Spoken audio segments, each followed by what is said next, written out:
নমস্কাৰ।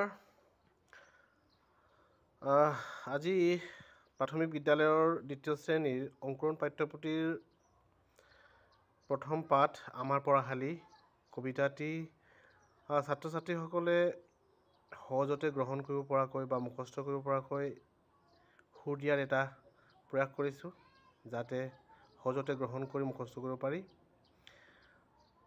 আমাৰ পঢ়াশালী। আমি ফুলনিৰ নানা ৰঙী ফুল মিলি জুলি থাকো খেলি, হাঁহি ধেমালিৰে ভৰি ভৰি আছে আমাৰ এই পঢ়াশালী, আমাৰ এই পঢ়াশালী। সাধু আৰু গান শুনি নাচি নাচি লওঁ মজা, হাতে কামে কৰি শিকো নাই কিতাপৰ বোজা, নাই কিতাপৰ বোজা।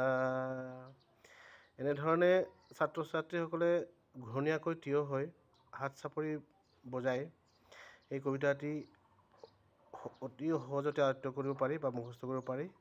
সাধাৰণতে আমি কবিতাসমূহ এনেধৰণে আমি সুৰ ব্যৱহাৰ কৰোঁ। সচৰাচৰ আমাৰ পঢ়াশালী।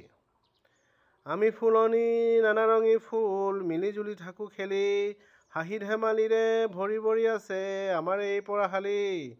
সাধু আৰু গান শুনি নাচি নাচি লওঁ মজা, হাতে কামে কৰি শিকো নাই কিতাপৰ বোজা। এনেধৰণে আমি সচৰাচৰ আমি কবিতাসমূহ গাই থাকোঁ।